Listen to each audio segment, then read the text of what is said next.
So Bretton wood ಸಮ್ಮೇಳನದ ಜೊತೆಗೆ IMF ಜೊತೆಗೆ ಸ್ಥಾಪನೆಯಾದ ಇನ್ನೊಂದು ಸಂಸ್ಥೆ ವರ್ಲ್ಡ್ ಬ್ಯಾಂಕ್, ವಿಶ್ವ ಬ್ಯಾಂಕ್ ಅಂತ ಕರಿತೀವಿ. ಇದನ್ನ 1945 ಎಸ್ಟಾಬ್ಲಿಷ್ ಮಾಡ್ತೀವಿ. ಬಟ್ ನಮ್ಗೆ ಗೊತ್ತಿರೋ ಪ್ರಕಾರ ಹೆಂಗ್ ಸ್ಟಾರ್ಟ್ ಆಗುತ್ತೆ ಅದು, ಇನಿಷಿಯಲಿ ವರ್ಲ್ಡ್ ಬ್ಯಾಂಕ್ ಅಂತ ಇರುವುದಿಲ್ಲ, IBRD ಅಂತ ಇರುತ್ತೆ, international bank for reconstruction and development, ಅಂತಾರಾಷ್ಟ್ರೀಯ ಪುನರ್ನಿರ್ಮಾಣ ಮತ್ತು ಅಭಿವೃದ್ಧಿ ಬ್ಯಾಂಕ್ ಅಂತ ಕರಿತೀವಿ ಅದನ್ನ. ಓಕೆ, ಯಾಕದು ಸ್ಥಾಪನೆ ಆಗುವಂತದ್ದು? ಎರಡನೇ ಮಹಾಯುದ್ಧ ಆದ ಮೇಲೆ ಯಾವ ದೇಶಗಳು ಸಂಕಷ್ಟಕ್ಕೊಳಗಾಗಿರುತ್ತೆ ಆ ದೇಶಗಳಿಗೆ ಆರ್ಥಿಕ ನೆರವನ್ನು ಕೊಡುವಂತಹ ಜವಾಬ್ದಾರಿಯಿಂದ ಈ ಸಂಸ್ಥೆಯನ್ನು ಕಟ್ಟಲಾಗುತ್ತೆ. Initially founded as IBRD. Okay, IBRD is a founding institution of World Bank Group. The World Bank Group is a global partnership of 189 ದೇಶಗಳು. ಅಂದ್ರೆ IMF ಅಲ್ಲಿರುವಂತ ಯಾವುದೋ ಒಂದು 2 ದೇಶಗಳು ಇಲ್ಲಿ ಇಲ್ಲ. ಓಕೆ, ಇನ್ನೊಂದು ಕಂಡೀಷನ್ ಏನಂತಂದ್ರೆ ವರ್ಲ್ಡ್ ಬ್ಯಾಂಕ್ ಅಲ್ಲಿ ಸದಸ್ಯತ್ವ ಪಡ್ಕೋಬೇಕಂತಂದ್ರೆ you should first become the member of IMF. ಆ ಕಂಡೀಷನ್ ಇದೆ, ಅರ್ಥ ಆಯ್ತಾ? If you want to become the part of world bank, first you have to become the member of IMF. IMF ಸದಸ್ಯತ್ವ ಪಡ್ಕೊಂಡ್ರೆ ಮಾತ್ರ you can become the member of world bank. ಇದು condition, ಇಲ್ಲಿ ಕೊಟ್ಟಿಲ್ಲ ಅನ್ಕೋತೀನಿ, just add that in your notes. Okay, it consist of 5 institutions. So IBRD ಇಂದ ಮುಂದೆ 5 ಸಹ ಸಂಸ್ಥೆಗಳಾಗಿ, ಅಂಗ ಸಂಸ್ಥೆಗಳಾಗಿ ಎಸ್ಟಾಬ್ಲಿಷ್, ಅದಕ್ಕೆ ಅದನ್ನ ವರ್ಲ್ಡ್ ಬ್ಯಾಂಕ್ ಗ್ರೂಪ್ ಅಂತ ಕರಿತೀವಿ. ಒಂದೇ ಬ್ಯಾಂಕ್ ಅಲ್ಲ, ಅಲ್ಲಿ 5 ಸಂಸ್ಥೆಗಳಿದಾವೆ, ಅಂಗ ಸಂಸ್ಥೆಗಳು. Okay, working towards ಪವರ್ಟಿ reduction and sustainable development. ಮುಖ್ಯವಾಗಿ ಅಭಿವೃದ್ಧಿ ಕಾರ್ಯಗಳು, ನಾನು ಮೊದಲೇ ಹೇಳಿದ್ದೆ, UN ಸ್ಟಾರ್ಟ್ ಮಾಡೋಗನೆ ಹೇಳಿದ್ದೆ, ವರ್ಲ್ಡ್ ಬ್ಯಾಂಕ್ ಮತ್ತು IMF ಮುಖ್ಯವಾಗಿ ಆರ್ಥಿಕ ಸ್ಥಿರತೆಯನ್ನು ತರೋಕಿರುವಂತದ್ದು, ವರ್ಲ್ಡ್ ಬ್ಯಾಂಕ್ ಸ್ಪೆಸಿಫಿಕ್ ಆಗಿ ಅಭಿವೃದ್ಧಿ ಕಾರ್ಯಕ್ರಮಗಳಿಗೋಸ್ಕರ ಸಾಲವನ್ನು ಕೊಡುವಂತದ್ದು. ಸೊ ಮುಖ್ಯ ಉದ್ದೇಶ poverty reduction and sustainable development. ಇಲ್ಲಿ ಮುಖ್ಯವಾಗಿ ಡೆವಲಪಿಂಗ್ ನೇಷನ್ಸ್, ಅಭಿವೃದ್ಧಿ ಹೊಂದುತ್ತಿರುವ ರಾಷ್ಟ್ರಗಳಲ್ಲಿ. It collaborates with governments, private sector, civil society organisation, regional development banks and international institution. ಅಂತಾರಾಷ್ಟ್ರೀಯ ಸಂಸ್ಥೆಗಳು ಅಥವಾ ಇನ್ನಿತರ ಏನು ಪ್ರೈವೇಟ್ ಸೆಕ್ಟರ್ ಇರ್ಬೋದು, ಗವರ್ಮೆಂಟ್ಸ್ ಇರ್ಬೋದು, ಅಥವಾ ಸಿವಿಲ್ ಸೊಸೈಟಿ ಸಂಸ್ಥೆಗಳಿರ್ಬೋದು, ಇವ್ರ ಜೊತೆ ಹೊಂದಾಣಿಕೆ ಮಾಡಿಕೊಂಡು, ಪಾಲುದಾರಿಕೆ ಮಾಡಿಕೊಂಡು ಏನ್ ಮಾಡುವಂತದ್ದು, ಕಾರ್ಯಕ್ರಮಗಳನ್ನ ರೂಪಿಸುವಂತದ್ದು. ಫೋಕಸ್ ಏರಿಯಾಸ್, ಮುಖ್ಯವಾಗಿ ಫೋಕಸ್ ಮಾಡುವಂತ ಏರಿಯಾಸ್ ಯಾವುದು? ಕ್ಲೈಮೇಟ್ ಚೇಂಜ್, ಹವಾಮಾನ ಬದಲಾವಣೆ ಕಾರ್ಯಕ್ರಮಗಳು. ಆಮೇಲೆ ಕಾನ್ಫ್ಲಿಕ್ಟ್ ರೆಸಲ್ಯೂಷನ್, ದೇಶಗಳ ನಡುವೆ ಏನಾದರೂ ಸಮಸ್ಯೆ ಇದೆ ಅದನ್ನು ಬಗೆಹರಿಸುವಂತದ್ದು. ಫುಡ್ ಸೆಕ್ಯೂರಿಟಿ, ಆಹಾರ ಭದ್ರತೆ. ಎಷ್ಟೋ ದೇಶಗಳಲ್ಲಿ ಇನ್ನೂ ಕೂಡ ಆಹಾರ ಭದ್ರತೆ ಇಲ್ಲ, ಅದಕ್ಕೋಸ್ಕರ ವರ್ಲ್ಡ್ ಬ್ಯಾಂಕ್ ಏನ್ ಮಾಡುತ್ತೆ? ಸಾಲವನ್ನು ಕೊಡುತ್ತೆ. ನೋಡಿ, ವರ್ಲ್ಡ್ ಬ್ಯಾಂಕ್ ಸಾಮಾನ್ಯವಾಗಿ ಸಾಲ ಕೊಡುವಾಗ ಬಡ್ಡಿ ದರ ಏನು ತುಂಬಾ ಹೈ ಇರುವುದಿಲ್ಲ, ಬಹಳ ಕಡಿಮೆ ಬಡ್ಡಿ ದರ ಕೊಡ್ತಾರೆ. ಅತಿ ಕಡಿಮೆ ಅಭಿವೃದ್ಧಿ ಹೊಂದಿದಂತಹ ರಾಷ್ಟ್ರಗಳಿಗೆ ಸಾಲ ಕೊಡಬೇಕಾದಾಗ ಅವರಿಗೆ ಒಂದು ಫಸ್ಟ್ ಇಷ್ಟು ವರ್ಷ ಅಂತ ಯಾವುದೇ ರೀತಿ ಹಣವನ್ನು ಮರುಪಾವತಿ ಮಾಡದೇ ಇರುವಂತ ಪ್ರೊವಿಷನ್ಸ್ ಇರುತ್ತೆ, ಆತರ ನಿಬಂಧನೆಗಳಿರುತ್ತೆ. ನನಗೆ ಸಾಲ ಕೊಡ್ತೀನಿ 10 ಲಕ್ಷ, 10 ವರ್ಷ ನೀವು ಸಾಲವನ್ನು ಮರುಪಾವತಿ ಮಾಡೋ ಅವಶ್ಯಕತೆ ಇಲ್ಲ. ಯಾಕಂದ್ರೆ ಸಾಲ ಕೊಡೋದು ಏನಕ್ಕೆ? ಅಭಿವೃದ್ಧಿ ಕಾರ್ಯಕ್ರಮಗಳಿಗೆ. ನಾನು ಸಾಲ ತಗೊಂಡ ತಕ್ಷಣ ನಾನು ಮರುಪಾವತಿ ಮಾಡಕ್ಕಾಗತ್ತಾ? ನಾನು ಅತಿ ಕಡಿಮೆ ಅಭಿವೃದ್ಧಿ ಹೊಂದಿದಂತ ರಾಷ್ಟ್ರ, ಮರುಪಾವತಿ ಮಾಡಕ್ ಕಷ್ಟ ಆಗುತ್ತೆ. ಸೊ ಕೆಲವೊಮ್ಮೆ ವರ್ಲ್ಡ್ ಬ್ಯಾಂಕ್ ಏನ್ ಮಾಡುತ್ತೆ? ಒಂದು ಅತಿ ಕಡಿಮೆ ಬಡ್ಡಿ ದರದಲ್ಲಿ ಕೊಡುತ್ತೆ, ಕೆಲವೊಮ್ಮೆ ಈ ಮರುಪಾವತಿ ಮಾಡ್ಲಿಕ್ಕೆ ಒಂದಿಷ್ಟು ಕಾಲಾವಕಾಶವನ್ನ ಕೊಡುತ್ತೆ. ಅರ್ಥ ಆಯ್ತಾ? ಸಾಮಾನ್ಯವಾಗಿ ವರ್ಲ್ಡ್ ಬ್ಯಾಂಕ್ ನ ಲೋನ್ 40 ವರ್ಷ 50 ವರ್ಷ ಅಗ್ರಿಮೆಂಟ್ ಇರುತ್ತೆ ದೇಶಗಳ ನಡುವೆ. ಅರ್ಥ ಆಗ್ತಿದೆ? ಓಕೆ, ನೆಕ್ಸ್ಟ್ ಎಜುಕೇಶನ್, ಶಿಕ್ಷಣ, ಅಗ್ರಿಕಲ್ಚರ್, ಕೃಷಿ, ಫಿನಾನ್ಸ್, ಹಣಕಾಸು ಮತ್ತೆ ವ್ಯಾಪಾರ, ಇವಿಷ್ಟು ವಿಚಾರದ ಮೇಲೆ ಫೋಕಸ್ ಮಾಡುವಂತಹ ಅಭಿವೃದ್ಧಿ ಕಾರ್ಯಗಳಿಗೆ ಸಾಲವನ್ನ ವರ್ಲ್ಡ್ ಬ್ಯಾಂಕ್ ಕೊಡುತ್ತೆ. ಓಕೆ, ಆಮೇಲೆ ಆಬ್ಜೆಕ್ಟಿವ್ ಏನಿದ್ರ ಮುಖ್ಯ ಉದ್ದೇಶ? To assist the reconstruction of war torn economies post world war 2. ಅದೇ IBRD ಎಸ್ಟಾಬ್ಲಿಷ್ ಆಗಲಿಕ್ಕೆ ಮುಖ್ಯ ಕಾರಣ ಇದೆ. ಯಾಕಂತಂದ್ರೆ ವರ್ಲ್ಡ್ ವಾರ್ 2 ಆದ ಮೇಲೆ, ಎರಡನೇ ಮಹಾಯುದ್ಧ ಆದ ಮೇಲೆ ದೇಶಗಳಿಗೆ ಏನು ಸಂಕಷ್ಟಕ್ಕೊಳಗಾಗಿತ್ತು ಅಂತಹ ದೇಶಗಳಿಗೆ ಪರಿಹಾರವನ್ನು ಕೊಡುವ ಸಲುವಾಗಿ ಇದನ್ನು ಎಸ್ಟಾಬ್ಲಿಷ್ ಮಾಡುವಂತದ್ದು. It promotes economic development and ಪವರ್ಟಿ reduction ಅಲ್ವಾ? ಸಾಲವನ್ನು ಕೊಡೋದ್ರ ಮೂಲಕ, ಫಾರ್ ಎಕ್ಸಾಂಪಲ್, ಯಾವುದೋ ಒಂದು ಅತಿ ಕಡಿಮೆ ಅಭಿವೃದ್ಧಿ ಹೊಂದಿದ ರಾಷ್ಟ್ರ ಇದೆ, ಅಲ್ಲಿ ಸಾಲ ಕೊಡುತ್ತೆ, ಸಾಲ ಕೊಟ್ಟು ಅಲ್ಲಿರುವಂತಹ ಎಜುಕೇಶನ್ ಮತ್ತು ಹೆಲ್ತ್ ಸೆಕ್ಟರ್ ಅನ್ನ ಡೆವಲಪ್ ಮಾಡುತ್ತೆ ಅಂತ ಅನ್ಕೊಳ್ಳೋಣ. ಎಜುಕೇಶನ್ ಮತ್ತು ಹೆಲ್ತ್ ಡೆವಲಪ್ ಆದಾಗ ಏನಾಗಬಹುದು? ಪವರ್ಟಿ ರೆಡ್ಯೂಸ್ ಆಗ್ಬೋದು ಅಲ್ವಾ, ಬಡತನ ರೆಡ್ಯೂಸ್ ಆಗ್ಬೋದು, ಮತ್ತೆ ಅಲ್ಲಿ ಎಕನಾಮಿಕ್ ಡೆವಲಪ್ಮೆಂಟ್ ಸ್ಟಾರ್ಟ್ ಆಗ್ಬೋದು. Okay, next provides financial and technical assistance for projects in various sectors like infrastructure, health, education. ಅಲ್ವಾ, ಇನ್ಫ್ರಾಸ್ಟ್ರಕ್ಚರ್ ಬಿಲ್ಡ್ ಮಾಡೋದು, ಹೆಲ್ತ್ಗೆ, ಎಜುಕೇಶನ್ಗೆ. ನಮ್ಮ ದೇಶದಲ್ಲಿ ಎಷ್ಟೋ ಸರ್ಕಾರಿ ಶಾಲೆಗಳು ವರ್ಲ್ಡ್ ಬ್ಯಾಂಕ್ ಫಂಡ್ ಇಂದ ಕನ್ಸ್ಟ್ರಕ್ಟ್ ಆಗಿದೆ. ಎಷ್ಟೋ ಸರ್ಕಾರಿ ಇದು ಸ್ಕೂಲ್ಸ್ಗಳು ವರ್ಲ್ಡ್ ಬ್ಯಾಂಕ್ ಇಂದ ಬಂದಂತಹ ಫಂಡ್ ಇಂದ ಎಸ್ಟಾಬ್ಲಿಷ್ ಆಗಿದೆ.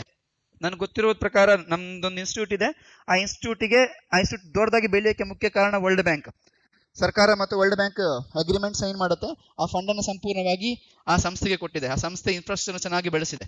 ಅರ್ಥ ಆಗ್ತಿದೆ? ಸೊ ಈ ತರ ಕೂಡ ಏನ್ ಮಾಡಬಹುದು, ಸಂಸ್ಥೆಯನ್ನ ಎಸ್ಪೆಷಲಿ ಎಲ್ಲಿಗೆ, ಹೆಲ್ತ್, ಎಜುಕೇಶನ್ ಈ ವಿಚಾರದಲ್ಲಿ ಡೆವಲಪ್ಮೆಂಟ್ ಮಾಡಬಹುದು. ನಮ್ದು ಎಷ್ಟೋ ಪ್ರಾಜೆಕ್ಟ್ಗಳು ವರ್ಲ್ಡ್ ಬ್ಯಾಂಕ್ ಫಂಡೆಡ್ ಇದೆ ನಮ್ಮ ದೇಶದಲ್ಲಿ, ಎಷ್ಟೋ ಸರ್ಕಾರಿ ಪ್ರಾಜೆಕ್ಟ್ಗಳು ವರ್ಲ್ಡ್ ಬ್ಯಾಂಕ್ ಫಂಡೆಡ್ ಇದೆ ನಮ್ಮ ದೇಶದಲ್ಲಿ. ಓಕೆ, ನೆಕ್ಸ್ಟ್ 5 ಇನ್ಸ್ಟಿಟ್ಯೂಷನ್ಸ್ ಅಂದ್ವಿ, ಯಾವುದೆಲ್ಲ ಅಂತ ನೋಡೋಣ. International bank for reconstruction and development. Okay, so 2ನೇ ಮಹಾಯುದ್ಧ ಆಗುತ್ತೆ, ಯಾವುದೆಲ್ಲ ಯುರೋಪಿಯನ್ ರಾಷ್ಟ್ರಗಳು ಇದಕ್ಕೆ ಬಲಿಯಾಗಿರುತ್ತೆ ಆ ರಾಷ್ಟ್ರಗಳಿಗೆ ಸಪೋರ್ಟ್ ಕೊಡುತ್ತೆ, ಅಲ್ಲಿಗೆ ಮುಗಿಯುತ್ತೆ, ಕೆಲಸ ಮುಗಿಯುತ್ತೆ. ಬಟ್ IBRD ಏನ್ ಮಾಡುತ್ತೆ, ಆಮೇಲೆ IBRD ನ ಸ್ಪೆಷಲಿ ಈ ಡೆವಲಪಿಂಗ್ ದೇಶಗಳು ಏನಿರುತ್ತೆ ಅದಕ್ಕೆ ಸಾಲ ಕೊಡುವಂತ ಕೆಲಸ ಮಾಡುತ್ತೆ. It provides loans, credits and grants to middle income and creditworthy low income countries. Creditworthy ಅಂದ್ರೆ ಏನು? What is creditworthy? ಯಾವ ಸಾಲಕ್ಕೆ ಅರ್ಹತೆ ಇರುವಂತದ್ದು ಅಂದ್ರೆ ಏನದ್ರ ಅರ್ಥ? ಅಂದ್ರೆ ಮರುಪಾವತಿ ಮಾಡ್ಲಿಕ್ಕೆ ಆಗುವಂತಹ ದೇಶಗಳು ಅಂತ ಕರಿತೀವಿ ಅದನ್ನ, ಅಲ್ವಾ? ಅತಿ ಕಡಿಮೆ ಅಭಿವೃದ್ಧಿ ಹೊಂದಿದ ರಾಷ್ಟ್ರಗಳಲ್ಲ, ಅತಿ ಬಡ ರಾಷ್ಟ್ರಗಳಲ್ಲ, middle income countries. Countries like India ಸಾಲ ತಗೊಳುತ್ತೆ, ಸಾಲ ಮರುಪಾವತಿ ಮಾಡ್ಲಿಕ್ಕೆ ಆಗುತ್ತೆ. ಅರ್ಥ ಆಗ್ತಿದೆ? Middle income countries are creditworthy low income countries. ಯಾರೆಲ್ಲ ದೇಶಗಳು ಅತಿ ಬಡವರಿದ್ದಾರೆ ಆದ್ರೆ ಹಣವನ್ನ ಮರುಪಾವತಿ ಮಾಡಕ್ಕ ಆಗುತ್ತೆ, ಅಂತಹ ದೇಶಗಳಿಗೆ IBRD ಸಾಲ ಕೊಡುತ್ತೆ. ಅರ್ಥ ಆಗ್ತಿದೆ? ಓಕೆ, ಇವಾಗ IDA ಅಂತ ಇದೆ, ಇಂಟರ್ನ್ಯಾಷನಲ್ ಡೆವಲಪ್ಮೆಂಟ್ ಅಸೋಸಿಯೇಷನ್. ಇದು ಯಾರಿಗೆ ಕೊಡುವಂತದ್ದು? ಅತಿ ಬಡ ರಾಷ್ಟ್ರಗಳಿಗೆ. ಯಾರ ರಾಷ್ಟ್ರಗಳು ಸಾಲ ಮರುಪಾವತಿ ಮಾಡಕ್ ಆಗುವುದೋ ಇಲ್ಲೋ ಗೊತ್ತಿಲ್ಲ, ಅಂತ ರಾಷ್ಟ್ರಗಳಿಗೂ ಕೂಡ IDA ಏನ್ ಕೊಡುತ್ತೆ? ಸಾಲವನ್ನ ಕೊಡುತ್ತೆ. ಅರ್ಥ ಆಗ್ತಿದೆ? There is a difference between IBRD and IDA. It supports large scale development projects and policy reforms.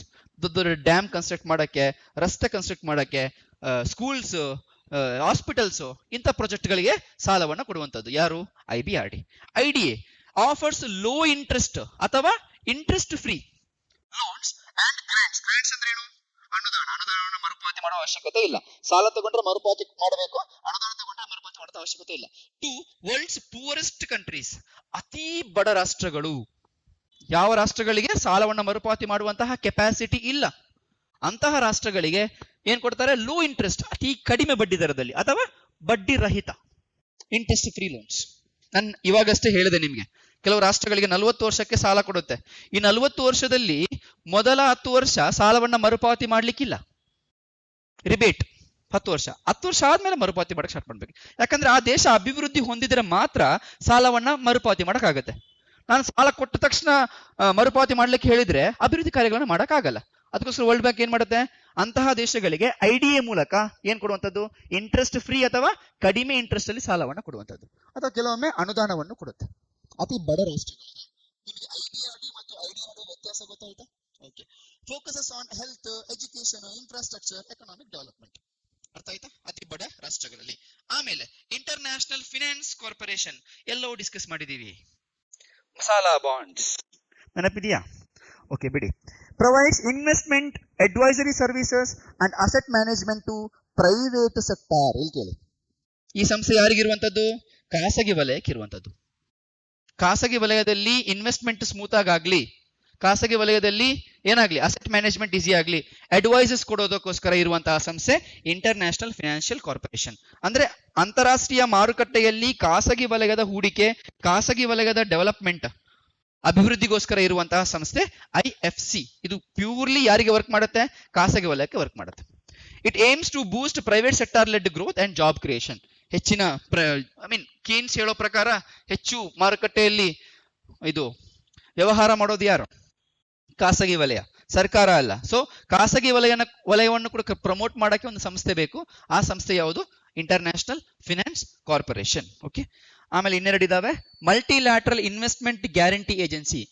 ಇದೊಂಥರ ಇನ್ಶೂರೆನ್ಸ್ ಸ್ಕೀಮ್ ಇದ್ದಂಗೆ ಅಲ್ವಾ? ಯಾವುದೋ ಒಂದು ಪ್ರೈವೇಟ್ ಎಂಟಿಟಿ ನಮ್ಮ ದೇಶದಲ್ಲಿ ಬಂದು ಇನ್ವೆಸ್ಟ್ಮೆಂಟ್ ಮಾಡುತ್ತೆ, ನಮ್ ದೇಶ ಏನೋ ಒಂದು ಬಿಕ್ಕಟ್ಟಿಗೊಳಗಾಗುತ್ತೆ, ಅವ್ರು ಹಾಕಿರುವಂತ ಇನ್ವೆಸ್ಟ್ಮೆಂಟ್ ಏನಾಗುತ್ತೆ? ಲಾಸ್ ಆಗ್ಬೋದು ಅಥವಾ ಅದಕ್ಕೆ ಅಪಾಯ ಇರ್ಬೋದು. ಈ ಅಪಾಯಕ್ಕೆ ಇನ್ಶೂರೆನ್ಸ್ ಕೊಡುವಂತಹ ಒಂದು ಸಂಸ್ಥೆ ಯಾವುದು? ಮಿಗಾ ಅಂತ ಕರಿತೀವಿ, ಮಲ್ಟಿಲ್ಯಾಟ್ರಲ್ ಇನ್ವೆಸ್ಟ್ಮೆಂಟ್ ಗ್ಯಾರಂಟಿ ಏಜೆನ್ಸಿ ಅಂತ. Okay.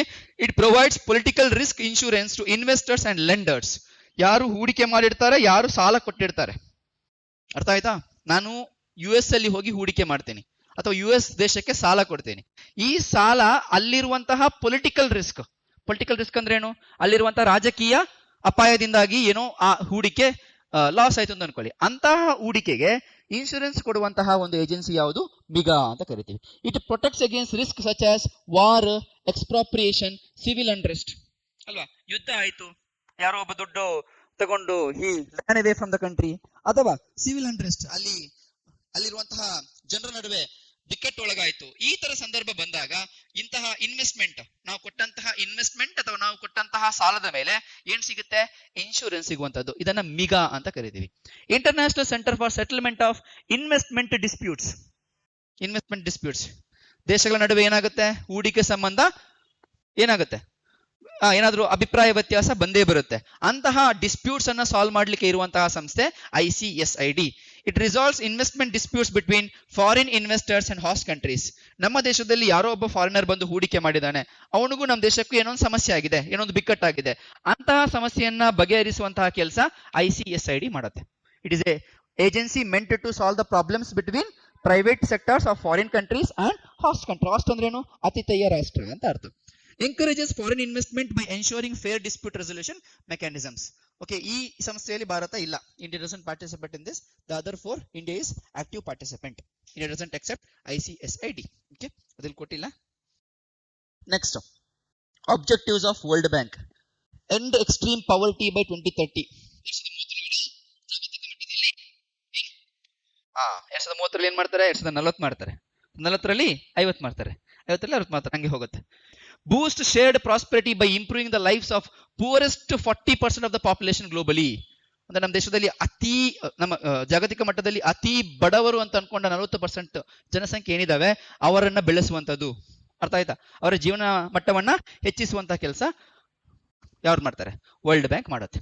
Promote sustainable development through financial aid, policy advice and technical assistance. ಅಲ್ವಾ? ಸಸ್ಟೈನಬಲ್ ಸುಸ್ಥಿರ ಅಭಿವೃದ್ಧಿಯನ್ನ ಅಚೀವ್ ಮಾಡೋದಕ್ಕೋಸ್ಕರ ಏನ್ ಮಾಡುವಂತದ್ದು? ಫಿನಾನ್ಷಿಯಲ್ ಏಡ್ ಅನ್ನು ಕೊಡುವಂತದ್ದು, ಫಿನಾನ್ಷಿಯಲ್ ಸಪೋರ್ಟ್ ಅನ್ನು ಕೊಡುವಂತ ದೇಶಗಳಿಗೆ, ಅಥವಾ ಪಾಲಿಸಿ ಅಡ್ವೈಸ್, ಅವರ ರಾಷ್ಟ್ರೀಯ ಕಾನೂನುಗಳಲ್ಲಿ ಯಾವ ರೀತಿ ಬದಲಾವಣೆ ತರಬಹುದು ಅಂತ ಅಡ್ವೈಸ್ ಅನ್ನು ಕೊಡುವಂತದ್ದು. ಆಮೇಲೆ ಟೆಕ್ನಿಕಲ್ ಅಡ್ವೈಸ್, ತಾಂತ್ರಿಕ ಅಸಿಸ್ಟೆನ್ಸ್ ಅನ್ನ, ಸಪೋರ್ಟ್ ಅನ್ನ, ಬೆಂಬಲವನ್ನು ಕೊಡುವಂತಹ ಕೆಲಸ ಕೂಡ ಯಾರು ಮಾಡ್ತಾರೆ? ವರ್ಲ್ಡ್ ಬ್ಯಾಂಕ್ ಮಾಡುತ್ತೆ. Okay, this are all the functions of world bank. Yes, quickly write down. ಇಲ್ಲಿಗೆ UN ಡಿಸ್ಕಷನ್ ಮುಗಿಯುತ್ತೆ. ಇನ್ನು ಒಂದು ಸಂಸ್ಥೆ ಇದೆ, WTO. ನಾನು ಅದನ್ನ ಇಲ್ಲಿ ಡಿಸ್ಕಸ್ ಮಾಡೋದಿಲ್ಲ. It will be covered in economics.